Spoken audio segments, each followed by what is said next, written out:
There we go. Okay. So Baruch atah Adonai Eloheinu melech olam asher kidshanu b'mitzvotav v'tzivanu la'asok b'divrei Torah.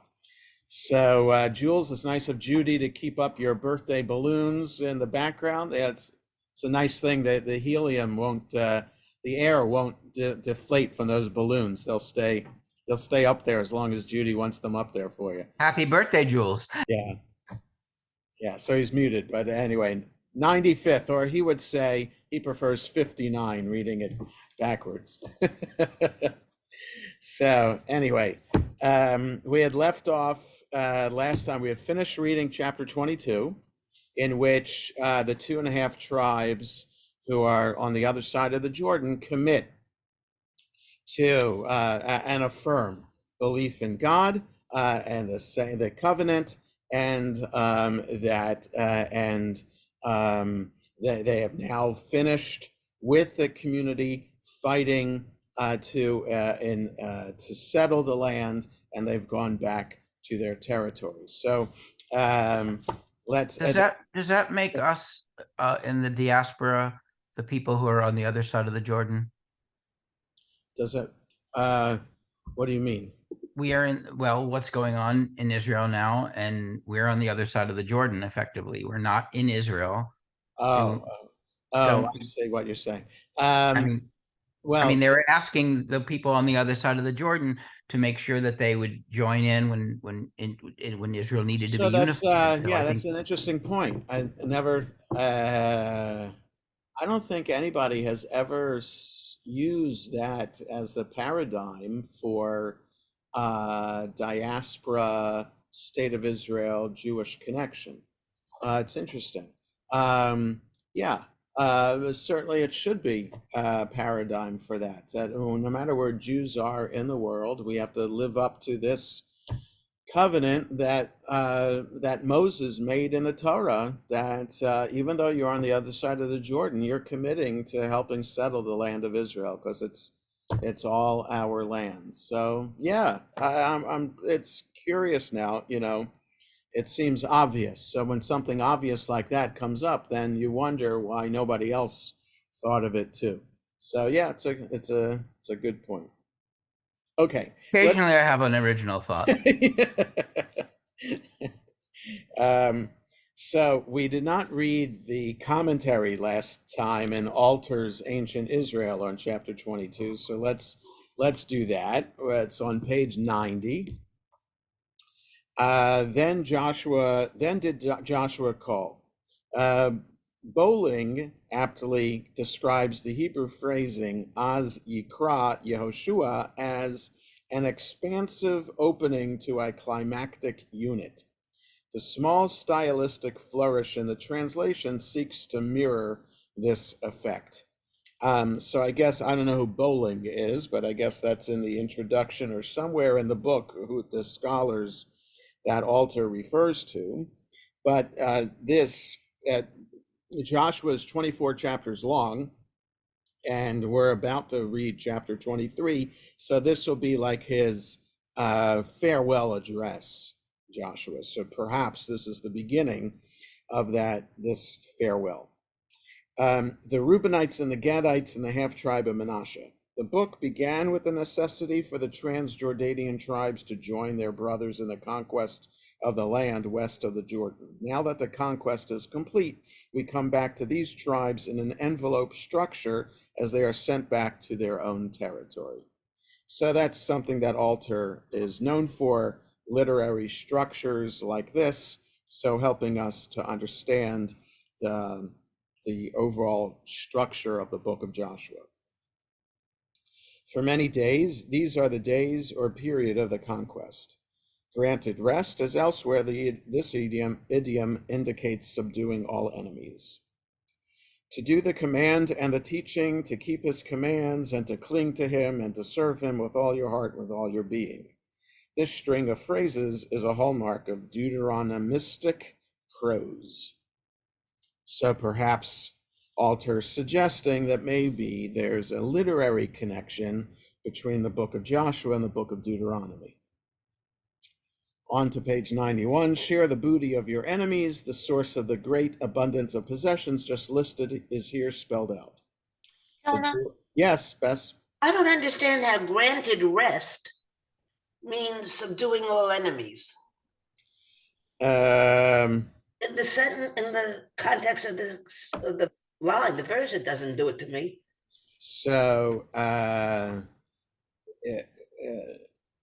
Granted so rest if to I'm your just looking brother. back, I'm looking back on page 131 in our book of Joshua.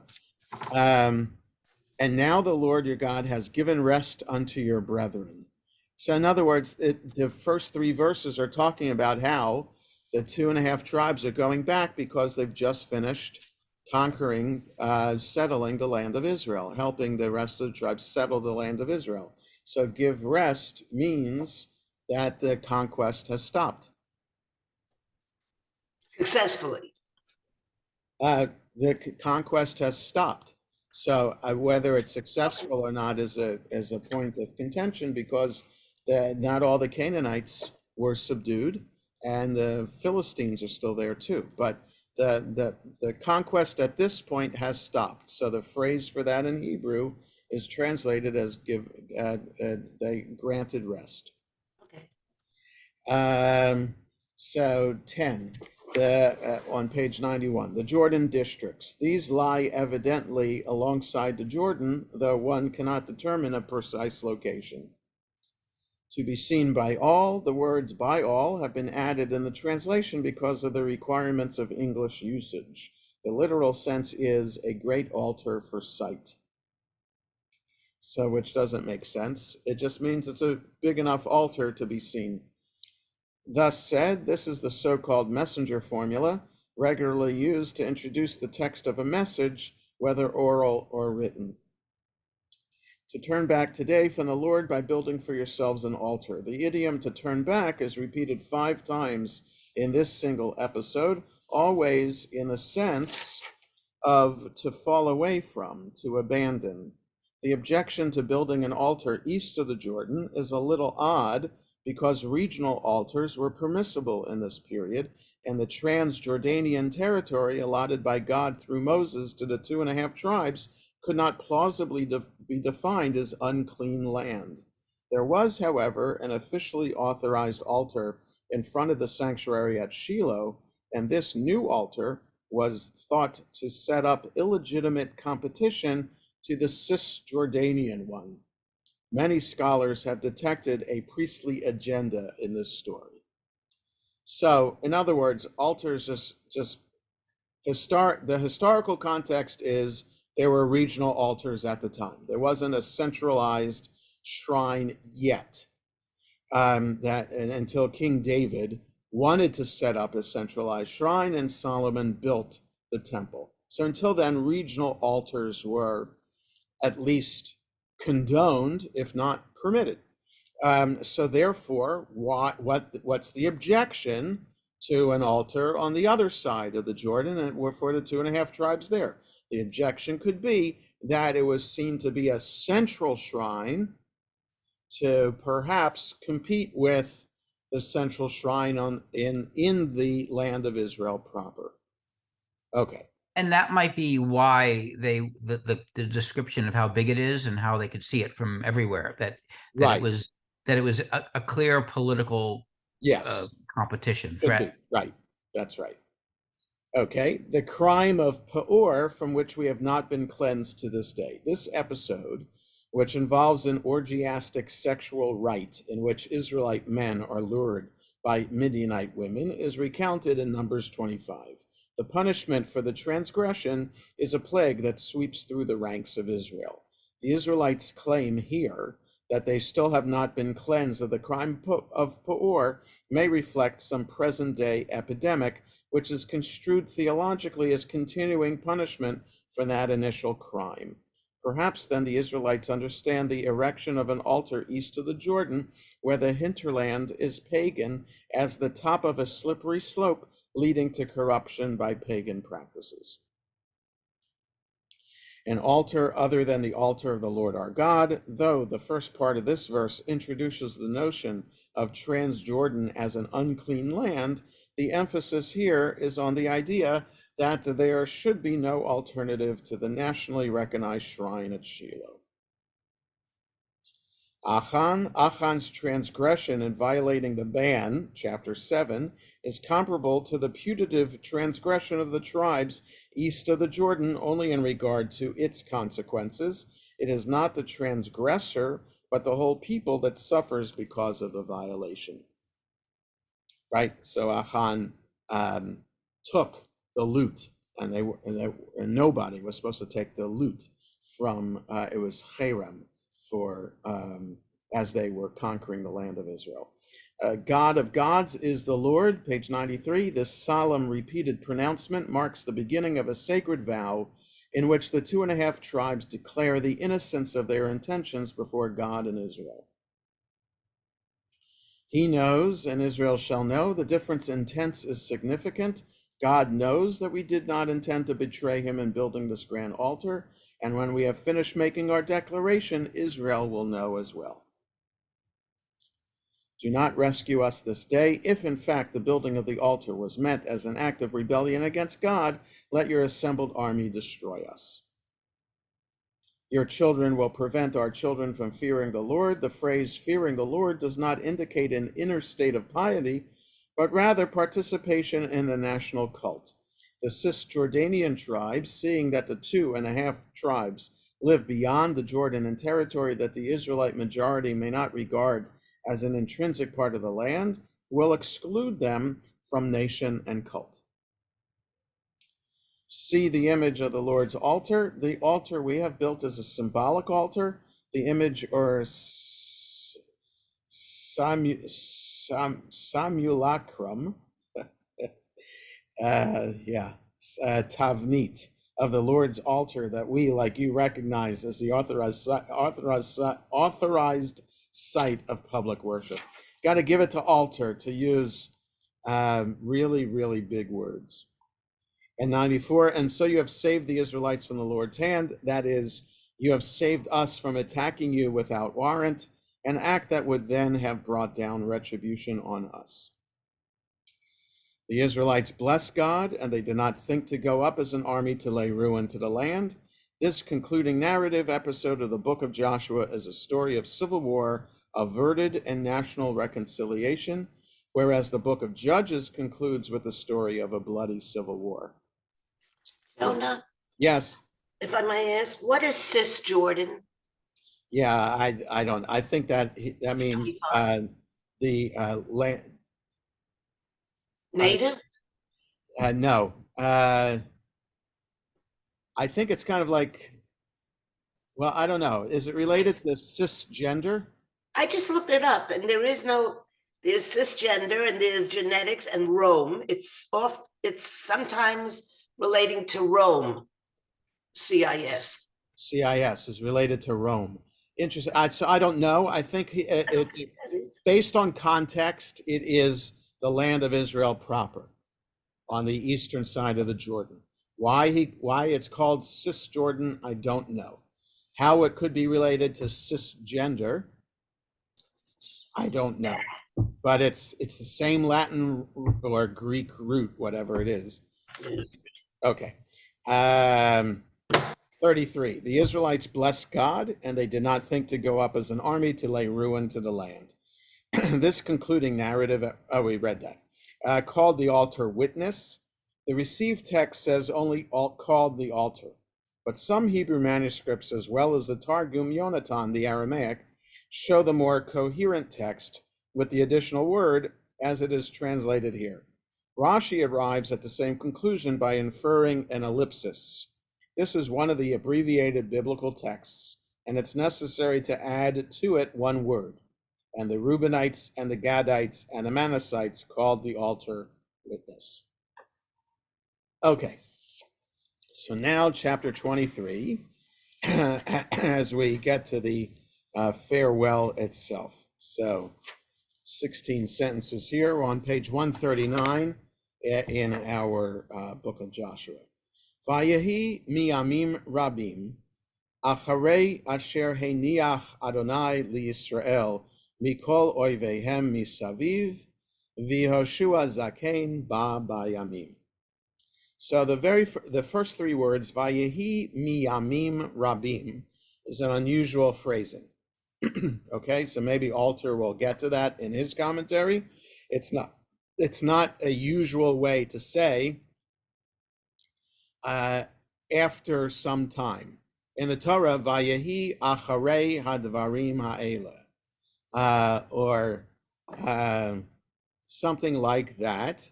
This is just an unusual phrase, which I would translate after some time, or after many days. That's even more literal. After many days, after God had given rest to Israel from all of their enemies round about, that Joshua became old, advanced in years.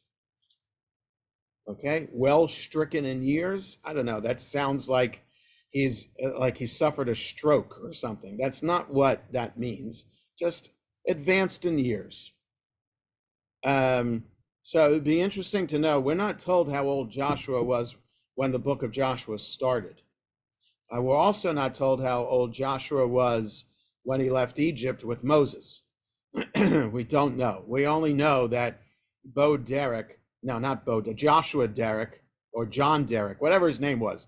John Derrick was younger than Charlton Heston in the Ten Commandments movie. But how much younger was Joshua than Moses? I don't know. Yeah, it was John Derrick, right? Yeah, so anyway. Okay, verse 2. Vayikra Yehoshua l'chol Yisrael lizkenav ularoshav ulashoftav ulashotrav vayomer alehem ani zakanti bati bayamim.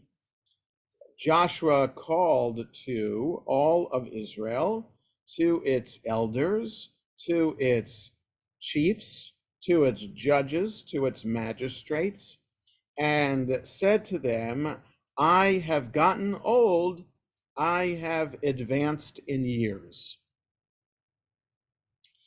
3, Va'atem re'item et kol asher asa Adonai Elohechem l'chol hagoyim ha'ele mipnechem, ki Adonai Elohechem hu hanilcham lachem. You have seen all that God, your God, did to all of these nations from before you, that God, your God, is the one who fought for you, like made the success in war possible. 4, Re'u, hipalti lachem et hagoyim hanish'arim ha'ele b'nachala l'shiftechem min hayarden v'chol hagoyim asher hichrati v'hayam hagadol mevo hashamesh. See that I have caused to fall before you. That could be one way to translate this. Or it says allotted unto you for an inheritance. I don't know. I do know that sometimes a dot in a letter represents a missing letter from a 3-letter root.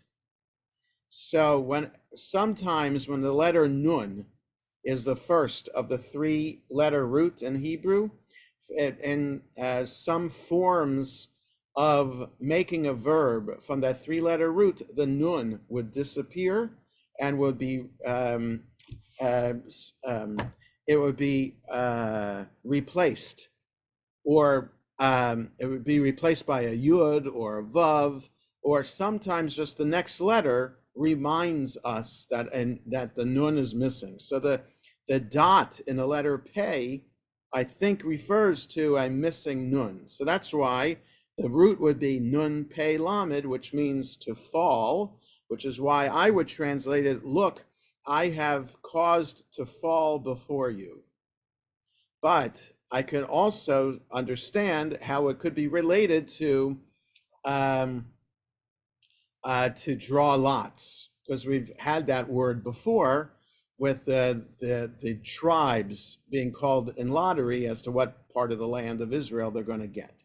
Okay, so I have drawn in lottery before you the nations that are left among here as an inheritance for your tribes from the Jordan, and all the nations that I have cut off, and to the great sea, where the sun sets, or from the river to the sea, Israel shall be free.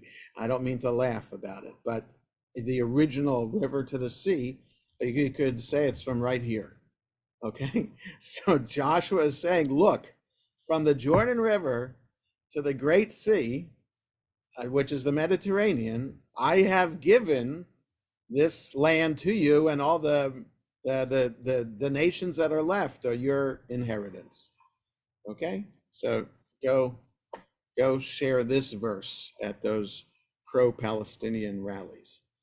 5. Va'adonai Elohechem hu yedafem mipnechem v'horish otam milifnechem v'rishtem et artzam ka'asher diber Adonai Elohechem lachem. And God, your God, he will drive them out from before you, and you will possess them before you and inherit their land, according to what God, your God, spoke to you. 6. V'chazaktem me'od lishmor v'la'asot et kol hakatuv b'sefer Torat Moshe levilti sur mimenu yamin usmol. And strengthen yourself a lot, or yes, you should be very strengthened or resolute, I would say that way. You should be very resolute to observe and do all that is written in the Torah of Moses, in the book of the Torah of Moses, so that you do not stray from it right or left. Stay. Jonah, Yes. you added possess them. The translation in the book just says drive them out and possess the land. But you Right. you added, when you were translating, possess them and possess their land. All right. So they're translating the word yedafim as thrust them out, and horish otam as drive them out. So that word of driving them out can also be, it's related to the word right underneath it. Under the word vehorish is virishtem. So horish and virishtem are related to each other. How do you inherit virishtem? How do you inherit the land if not by driving out the people who are already there? I get that part. You had said you had included in your translation, possess the people, possess them, and Yes. possess the land. Yeah, so that's what wonder I'm where that saying. came When I first was translating it, I was drawn to the more common translation of inheriting them. But let's see how Alter translates it. Verse 5. He will drive them back. Oh, dispossess them. So it's dispossess as opposed to drive them out. So as opposed to, and so you'll dispossess them and then possess their land. All right. So I think that's a better way to understand it. Okay. So be resolute, observe the Torah of Moses, don't stray right or left. 7. Levilti vo bagoyim ha'ele, hanisharim ha'ele itchem, uveshem Elohehem lo tazkiru, velo tashbiu, velo ta'avdum, velo tishtachavu lahem. So 7 is a continuation of 6. So observe the Torah, don't stray right or left, so that you don't mix in or enter into with these nations that that are left with you, and so that their gods in the name, you should not mention or highlight, or don't mention the name of their gods. Don't swear by them, and don't worship them, and don't bow down to them. All right, so that's the danger. There are these idolatrous nations that are left behind, remnants of idolatrous nations there. They could be a source of attraction, influence, transgression. Joshua's warning them, be resolute, let the Torah strengthen you against that influence. 8. Ki im ba'adonai Elohechem tidbaku, ka'asher asitem ad hayom hazeh. Rather, with Ki im ba'adonai Elohechem tidbaku. So it's some emphasis words here, which I'm not sure how to best translate, but the force of it is, but rather cleave to God, your God, as you have been doing to this day. 9. Vayoresh Adonai mipnechem goyim gedolim va'atzumim, va'atem lo amad ish bifnechem ad hayom hazeh. So God has dispossessed, the same word, dispossessed from before you great and mighty nations, and you, not one man was able to stand against you to this day. 10. Ish echad mikem yirdaf aleph, ki Adonai Elohechem hu hanilcham lachem ka'asher diber lachem. One man from among you will cause 1,000 to flee. This is a reminder of the blessing in Deuteronomy, that if you follow the covenant, you get these blessings. If you don't, you have this lengthy list of curses. One of the blessings is that one of us can cause 1,000 of them to run away. So one of you will cause 1,000 to run away, because God, your God, is the one who fights for you as he told you. 11. V'nishmartem ma'od lenafshotechem liyahava et Adonai Elohechem. And take heed. Be observant, be very observant of your bodies, souls, to love God, your God. Ki im shov tashuvu udevaktem beyeter hagoyim ha'ele hanisharim ha'ele itchem v'hit chatantem bahem uvatem bahem v'hem bachem. Because if you were to really return and cleave with the rest of these nations who are remaining, these remaining among you, and you marry among them, and you go into them, and they come into you. Yadoa tedu, 13, ki lo yosif Adonai Elohechem lahorish et hagoyim ha'ele milifnechem v'hayu lachem lefach ulemokesh uleshotet betzidechem ve'litzninim be'enechem ad avadchem me'al ha'adama hatova hazot asher natan lachem Adonai Elohechem.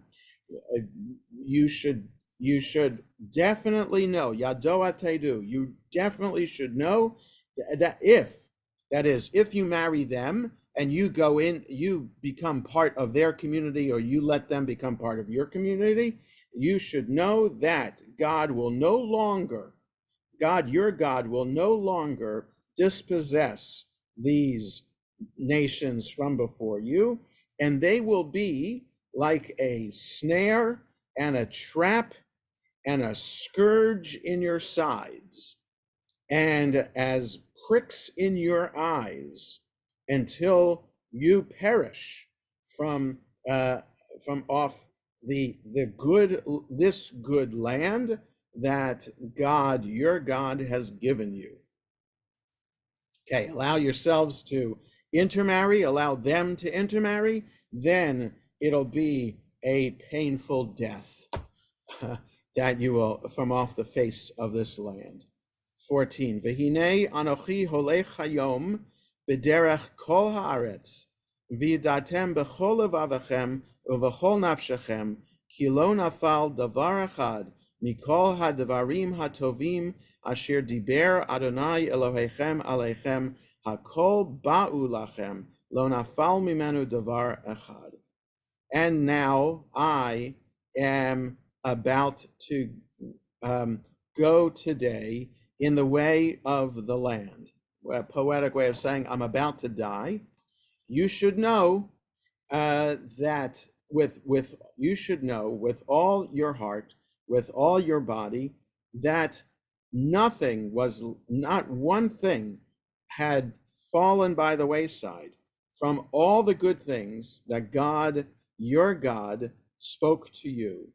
Everything came to you, and not one thing was left behind. Not one thing was left behind from all the things that were promised to you. 15. V'haya ka'asher. Jonah? Yes. Jonah, Yes. before you get too far, a quick question.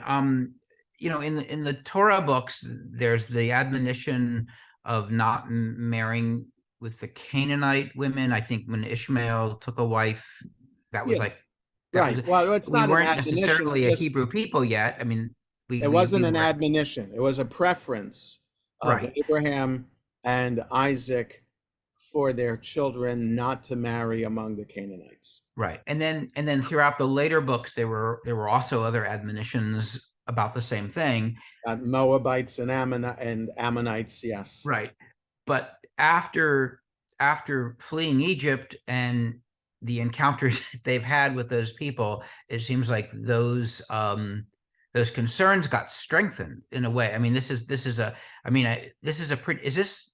one of the more forceful commandments to not a commandment. Is this one of the more forceful admonitions to not intermarry and to not mix?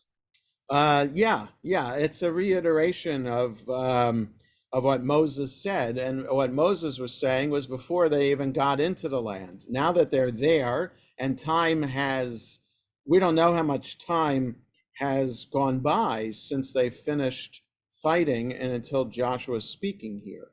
It could be decades. We don't know.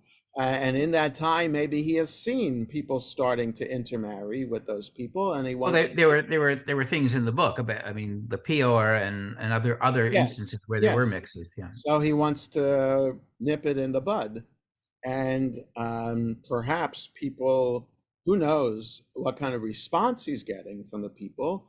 Oh, here's that old man Joshua speaking for the last time. Or yes, let's be. This is great. Joshua's speaking again. He's just as charismatic as he was before. So we don't know what kind of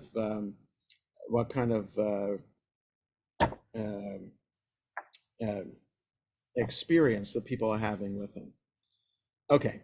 15. V'haya ka'asher ba aleichem kol hadavar hatov asher diber Adonai Elohechem aleichem ken yavi Adonai aleichem et kol hadavar hara ad hashmido otchem me'al ha'adama hatova hazot asher natan lachem Adonai Elohechem. And it will be and it was that just as all the good things came to you, that God, your God, spoke to you, so too will God bring to you all the bad things until you've been destroyed from the good land or good earth that God, your God, gave to you. 16, Ba'ovrechem et brit Adonai Elohechem asher tziva etchem, v'halachtem v'avadtem Elohim acherim v'hishtachavitem lahem, v'chara af Adonai bachem v'avadtem mehera me'al haaretz hatova asher natan lachem. Why will God bring these bad things? When you transgress the covenant of God your God, that he commanded you, and you went and worshipped other gods and bowed down to them, God will get angry. God's wrath will wrath unto you, or will be kindled against you, and you will quickly be perish from off the face of off the good land that God gave to you. Okay, so let's take a look at the commentary here, which begins on the bottom of 139, Joshua's first farewell exhortation. Can I ask an ignorant question? Yes. What some of this is a Haftorah? Is some of this a Haftarah? I don't think so. Okay, Why? because there's meat in there, and it could relate to other happenings in the Torah that would Yeah. be, and it's poetic. There are- And it's, I think there are only two parts of Joshua that are a Haftarah. Let me, one second. There's an Eitz Chaim here on a shelf. Let me go look I'm at sorry, the contents. sorry about that.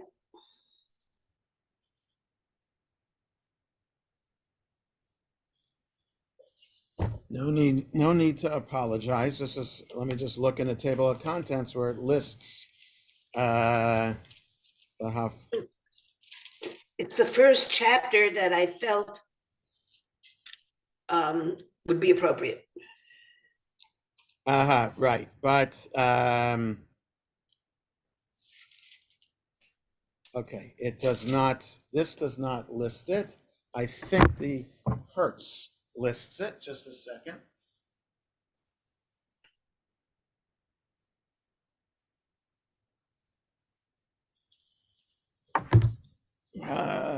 Let's just see if this lists all the, From the it says Parshat Shlach, chapter 2, not this.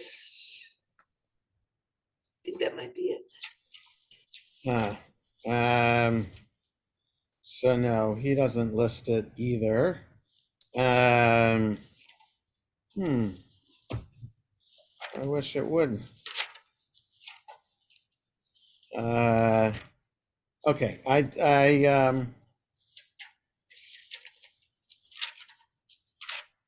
okay, so I have to go with what I remember. The portion Shlach Lecha from the book of Numbers has chapter 2 of Joshua, where sending the spies into Jericho. Chapter 1 of Joshua is the Haftarah for Simchat Torah, and just to show how the continuity from Moses to Joshua. And there's like chapter 3 and 4 is on Passover, the first day of Passover, to relate to observing Passover for the first time in the land of Israel. So there are actually 3 Haftarahs that I recall that are taken from Joshua. So I don't think that there are any more from Joshua, but I'd have to, if you Google it, Haftarah readings from the book of Joshua, maybe something will come up. Jonah, Yes. is my understanding correct that when Jews were forbidden to read from the Torah, they developed a system of reading from the Haftorah Right. with passages that mimicked or Yes. paralleled the Torah, in which case this certainly, as Bess is pointing out, certainly would have a connection to some of the Torah readings. Moses' death. Yeah, that and Right. So admonition. yes. So the question of whether this chapter is a Haftarah is I don't know. It sounds like it Is could my understanding correct that that's how the readings of the Haftorah became codified as part of the ritual service? Yes, it was in a time when the Romans prohibited public reading of the Torah. So the rabbis chose sections from the prophets to read instead, so that people would remember what the weekly Torah portion was. Okay, so the commentary here, beginning on the bottom of 139, well stricken in years, if, as is probable, Joshua addressed his exhortation to the people shortly before his death, he was 110 years old. So chapter 24 tells us that. On the right side now, their elders, their heads, they represented all Israel. The elders were the leaders. The heads were the chiefs of the tribes. The former constituted the governing body of the community as a whole. The latter were concerned with tribal matters. Officers, the Hebrew shotrim is the term which occurs in Deuteronomy 16. They were subordinate officials who attended upon the judges. Because of you, on your behalf, the Lord fought for you. For that reason, he had a claim upon the loyalty of the people. Similarly, the Decalogue, the Ten Commandments, is introduced with the reminder, I am the Lord your God. These nations that remain still unconquered, they are enumerated in 13. Be ye very courageous, literally, be ye very strong. That is, do your uttermost. That ye come not among these nations. Joshua understood that this was their gravest danger, and their subsequent history only too forcibly justified his forebodings. Make mention, see Exodus 23. Cause to swear by them, that is, when imposing an oath, let it not be done in the name of a heathen god, but cleave unto the Lord. See Deuteronomy 4. Abarvanel construes, but cleave unto the Lord your God, since you have done so until this day. Therefore the Lord has driven out unto this day. Then one man of you will chase 1,000. So in other words, you have to read it all together. 141, one man of you has chased 1,000. The rabbis interpret this literally. King David, who slew only 800, in 2 Samuel, attributed the missing 200 to his own imperfection, which caused divine aid to be diminished. So it's just midrash, again, that even though this is meant to be a metaphor for just the power of the minority of Israel to be able to defeat the majority of the nations around them, the rabbis take it literally and apply it to King David, that he, in 2 Samuel 23, he himself was given credit for killing 800 people. So the rabbis then say something about why didn't he do 1,000? Shouldn't the blessing of Joshua been applied to him? Okay. If you the comment in this version that most of us have, yeah, just says it's not to be taken literal. Doesn't mention, David doesn't mention the 1,000 or the 800. Oh, that's interesting. Yeah, I have to keep it here with me. Yeah, I wonder why it was why the bottom commentary was changed. If you do, go back. That is, act to the contrary by not cleaving to God, but to the remainder of the Canaanite inhabitants. Make marriages with them. See Deuteronomy 7. Intermarriage would defeat the purpose of the divine command to drive out the population of Canaan. A snare, an enticement to idolatry. Pricks in your eyes. The Hebrew for pricks is the usual word for thorns. They first cause only pain, then festering, and finally, if not removed in time, loss of sight. So will you suffer from the Canaanites until you will be dispossessed of your land. Until you perish, etc. See Deuteronomy 11. The threat was tragically verified in Israel's history. The way of all the earth, that is, I'm about to die. The same phrase was used by David. Not one thing has failed thereof. Joshua said this, although he had emphasized that the conquest had been incomplete, and some of the original inhabitants were still to be subdued. For him, no contradiction was implied. Notwithstanding the incompleteness of the conquest, God's promise had been fulfilled. The slaves of Egypt were now masters in their own country. That was the outstanding fact, and by contrast, the failures were trivial setbacks which could not and should not affect their sense of obligation to God. This good land, the adjective is added to stress the magnitude of national loss, which would be the sequel of unfaithfulness. When you transgress the covenant, you shall perish quickly, a reminder that the Israelites could claim no greater privileges than the nations whom they had dispossessed. The latter had lost their country through sin, and they would suffer a similar fate if they were disloyal to the covenant, in virtue of which alone they had taken possession of the promised land. Okay, let's take a look at altar now. Did anybody anybody Google Haftarah readings, Book of Joshua? No, okay, there is no more than what I said. Right, okay, very good. So I win the trivia contest. Okay. So in altar, we're on page 95.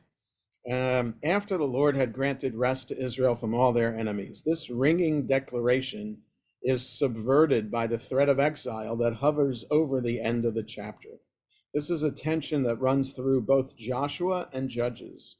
God has enabled Israel to conquer all of its enemies, yet the land is not completely conquered, and enemies threaten both within it and from surrounding nations. Even in this passage, the conquest of the Canaanite peoples alternates between being a completed process, as here, or a future activity, as in verse 5. I have grown old, advanced in years. As several commentators have noted, Joshua's valedictory address stands in a line with those of Moses, Samuel, and David. All the nations that I cut off, the Hebrew of this verse seems a little scrambled, with this clause appearing after from the Jordan. In addition, the Great Sea lacks two in the Hebrew, and the preposition has been supplied in the translation.